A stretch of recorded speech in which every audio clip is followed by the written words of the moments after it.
के साथ माननीय मुख्यमंत्री महोदय से अनुरोध करूंगी कि अपने मार्गदर्शन से हमें अनुग्रहित करें।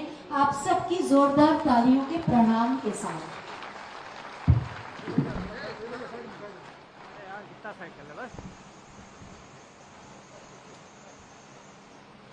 SLMG वेबरेज के बॉटलिंग प्लांट के उद्घाटन कार्यक्रम में आज यहां पर उपस्थित केंद्रीय मंत्री और अमेठी की लोकप्रिय सांसद माननीय श्रीमती स्मृति ईरानी जी, प्रदेश सरकार में मेरे सहयोगी मंत्रीगण, औद्योगिक विकास के मंत्री श्री नंद गोपाल गुप्ता नंदी जी,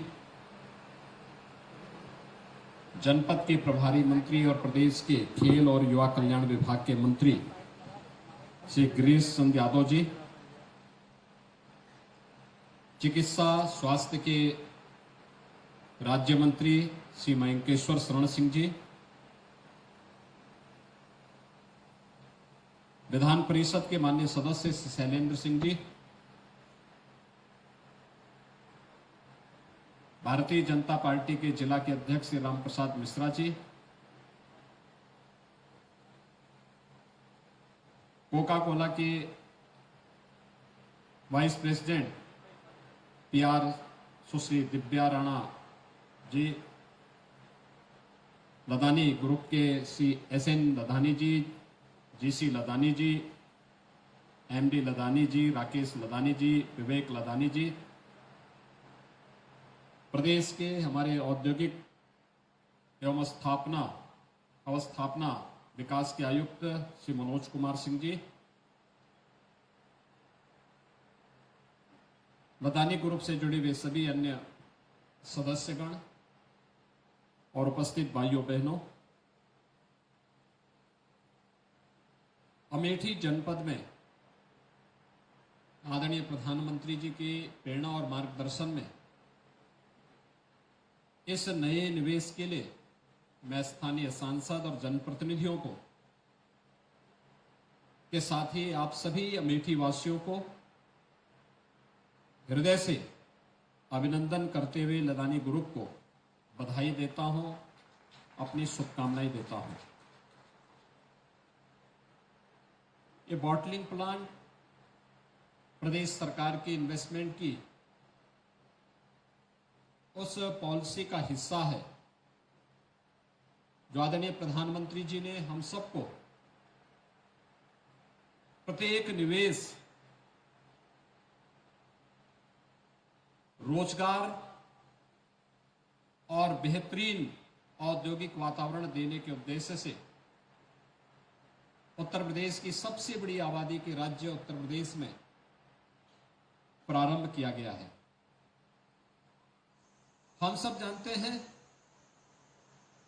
उत्तर प्रदेश देश की आबादी का सबसे बड़ा राज्य है और सबसे बड़ी आबादी के इस राज्य में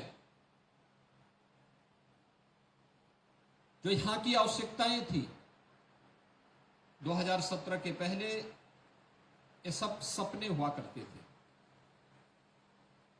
उत्तर प्रदेश में निवेश होगा, ये लोगों के लिए कल्पना थी, लेकिन 2017 में डबल इंजन की सरकार आने के बाद आज उत्तर प्रदेश देश के अंदर निवेश के सबसे अच्छे डेस्टिनेशन के रूप में अपनी एक पहचान बना रहा है। कितना परिवर्तन होता है जब हम लोगों ने पहला इन्वेस्टर समिट आयोजित करने का निर्णय लिया था फरवरी 2018 में। उस समय हमारी जो टीम थी उसने प्रदेश के अंदर निवेश का कुल जो लक्ष्य रखा था वह मात्र 20,000 करोड़ रुपए का रखा था। तो मैं उन पे एक बार नाराज हुआ था। मैंने कहा भी इतनी बड़ी आबादी का राज्य और केवल 20,000 करोड़ की आप निवेश की बात करते हैं। तो उन्होंने कहा कौन यूपी में आएगा निवेश करने के लिए।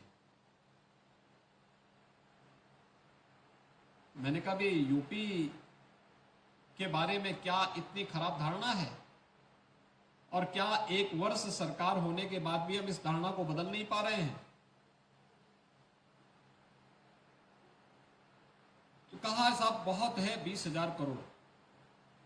मैंने कहा भी नहीं, लोअर लिमिट इसकी 2 लाख करोड़ कर रखो। तो वे हंसने लग गए थे। वे हंसे थे कि 2 लाख करोड़ का निवेश कौन करेगा, कहां से आएगा। और सचमुच जब हम लोग देश के अंदर अलग अलग स्थानों पर गए, लोगों से बातचीत शुरू हुई, तो हर एक जगह से यही बात कही जाती थी कि हम लोग तो बहुत निराश होकर के उत्तर प्रदेश से निकले हैं, हम दोबारा आना नहीं चाहते, लेकिन इधर हमने सुना है कि कुछ काफी सुधार हो रहा है और हम भी सुधार का हिस्सा बनना चाहते हैं। तो मैंने कहा अगर आप भी बनना चाहते हैं, देश के हर बड़े उद्यमी से मैं ये कहता था, तो आप हमारे इन्वेस्टर समिट में आइए। उत्तर प्रदेश शासन ने प्रधानमंत्री जी के मार्गदर्शन में, भारत सरकार के मार्गदर्शन में जो रिफॉर्म किए हैं, जो नई पॉलिसीज हमारी आई है, इस पॉलिसी के दायरे में रहकर के आप निवेश करिए। आपके निवेश और आपकी सुरक्षा की गारंटी हम देंगे। और भाइयों बहनों, आज मुझे बताते हुए प्रसन्नता है कि हमारा पहला इन्वेस्टर समिट जब 2018 में संपन्न हुआ था, हमें लगभग 4.25 लाख करोड़ रुपए का निवेश का प्रस्ताव प्राप्त हुए थे। लेकिन ठीक 5 वर्ष के बाद जब हम लोगों ने इस वर्ष फरवरी में फिर से अपना ग्लोबल इन्वेस्टर समिट किया, तो इस बार हमें जो 20,000 की राशि की बात हमारे सहयोगी पहले कहते थे, जो हमें पहले इन्वेस्टर समिट में प्रस्ताव 5.25 लाख करोड़ के मिले थे, इस बार इनकी संख्या बढ़कर के उत्तर प्रदेश में लगभग अब तक 38 लाख करोड़ रुपए के निवेश के प्रस्ताव हमें प्राप्त हुए हैं। इसके लिए हमें बहुत सारे परिवर्तन करने पड़े थे। ईज ऑफ डूइंग बिजनेस में व्यापक सुधार लाना पड़ा था, रिफॉर्म करने पड़े थे, सेक्टोरियल पॉलिसीज बनानी पड़ी थी, प्रदेश के अंदर लैंड बैंक बनाना पड़ा था, कानून व्यवस्था और सुरक्षा का एक बेहतर वातावरण देना पड़ा था। इसके लिए अनेक कदम उठाए गए और आज परिणाम है। उत्तर प्रदेश में इंफ्रास्ट्रक्चर के लिए भी आपने देखा होगा कितनी तेजी के साथ इंफ्रास्ट्रक्चर में आज के दिन पर उत्तर प्रदेश को प्रधानमंत्री जी ने स्वयं उत्तर प्रदेश को एक्सप्रेसवे प्रदेश के रूप में उत्तर प्रदेश को संबोधित किया। 6 वर्तमान एक्सप्रेसवे के साथ ही 7 नए एक्सप्रेस हाईवेज के साथ उत्तर प्रदेश वर्तमान में कार्य कर रहा है। Eastern and western dedicated freight corridor Uttar Pradesh से होकर के जा रहा है, उसका जंक्शन भी उत्तर प्रदेश में जेवर के पास है।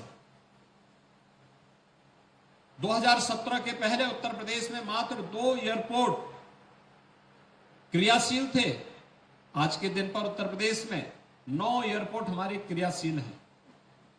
एशिया का सबसे बड़ा एयरपोर्ट हम लोग जेवर में बना रहे हैं, जो फरवरी 2024 में पहला रनवे उसका कार्य करना प्रारंभ कर देगा। कानून व्यवस्था बेहतर होती है तो परिणाम कैसे सामने आते हैं, ये प्रदेश के अंदर पर्यटन की बढ़ती हुई इन नई संभावनाओं को देखकर के अंदाजा लगा सकते हैं। 2017 में जिस प्रदेश में मात्र 3 करोड़ घरेलू और विदेशी पर्यटक आते थे, आज उसी प्रदेश में संख्या 32 करोड़ पार कर चुकी है और लगातार इसमें बढ़ोतरी हो रही है।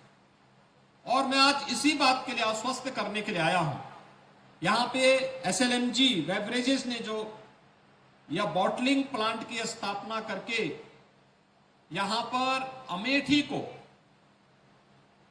जो एक नया उपहार दिया है निवेश का, दशकों से यहां पे औद्योगिक परिक्षेत्र चिन्हित हुआ था, लेकिन पहले की सरकारों के सामने विकास का कोई भी एजेंडा नहीं था। उन्होंने विकास को बहुत संकुचित दायरे में रह करके सीमित कर दिया था। वे जातिवाद के नाम पर परिवारवाद को बढ़ावा देते थे। उन्होंने सामाजिक ताने बाने को छिन्न भिन्न करके रख दिया था। समाज में वर्ग संघर्ष की स्थिति पैदा करने का कुत्सित प्रयास किया था। तो जो व्यक्ति परिवारवाद में और सामाजिक वैमनस्यता में ही जिसका ज्यादा समय खर्च हो रहा होगा, उस व्यक्ति के पास कहां से फुर्सत होगी कि वह विकास के बारे में सोचेगा, निवेश के बारे में सोचेगा, बेहतर कानून व्यवस्था के बारे में सोचेगा। और उत्तर प्रदेश दुर्भाग्य से इन्हीं लोगों की कुदृष्टि का इस शिकार बना था। लेकिन आज इससे उभर करके नए नए निवेश उत्तर प्रदेश में आ रहे हैं। डेवलपमेंट का ऐसा कोई कार्य नहीं जो आज उत्तर प्रदेश में डबल इंजन की सरकार न कर रही हो। और आज उसी का परिणाम है कि इस नए बॉटलिंग